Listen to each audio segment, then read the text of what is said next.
Welcome to குறும்பாஸ் world. இன்றைக்கி நம்ம eggless whole wheat apple bread எப்படி பண்ணுறதுன்னு பார்ப்போம். இதுக்கு ஒரு பெரிய சைஸ் ஆப்பிள் எடுத்து நல்லா கிரேட் பண்ணிக்கோங்க.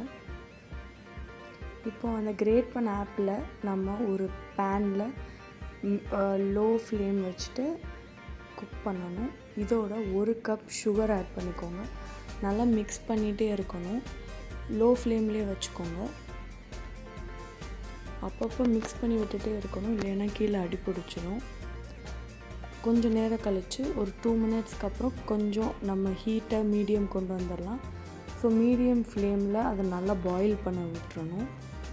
ஸோ நல்லா பாயில் ஆகி மேலே நல்லா இந்த மாதிரி பபிள்ஸ் வந்ததும் நம்ம ஃப்ளேமை ஸ்விட்ச் ஆஃப் பண்ணிடலாம்.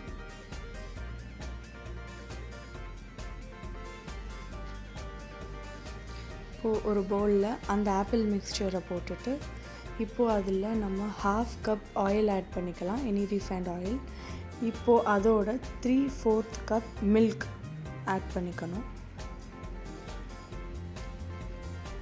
அதை நம்ம நல்லா பீட் பண்ணிக்கலாம். அது நல்லா மிக்ஸ் ஆனதுக்கப்புறம் இப்போது நம்ம நல்லா சலிச்சு வச்சுருக்க கோதுமை மாவு 1 கப் எடுத்துக்குவோம். அதில் ஃபர்ஸ்ட் ஹாஃப் சேர்த்துட்டு நல்லா மிக்ஸ் பண்ணிக்கலாம்.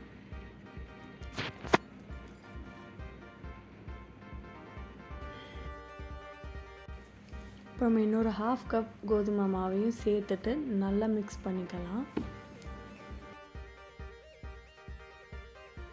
இப்போ இதில் 1 spoon baking powder, 1/2 spoon baking soda add பண்ணிட்டு இன்னும் 2 டேபிள் ஸ்பூன் மில்க் ஆட் பண்ணிவிட்டு நல்லா மிக்ஸ் பண்ணிக்கலாம்.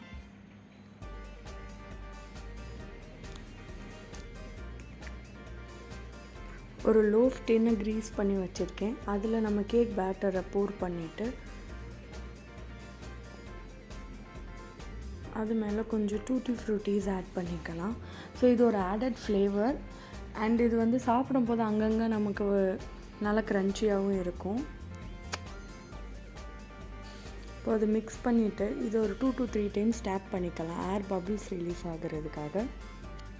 இப்போ நம்ம ஓவனில் 180 டிகிரி செல்சியஸில் ப்ரீஹீட் பண்ணிவிட்டு 35 to 40 மினிட்ஸ் பேக் பண்ணிடலாம்.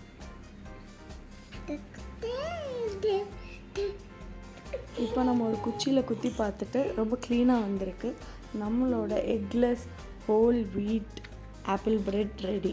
இதை நம்ம ஸ்லைஸ் பண்ணி எல்லோரும் கொடுக்கலாம். ரொம்ப ரொம்ப டேஸ்டியாக இருக்கும். ரொம்ப ஹெல்தி ஆப்ஷன் கூட. சின்ன பிள்ளைங்களுக்கெலாம் ரொம்ப பிடிக்கும். ட்ரை பண்ணி பாருங்கள்.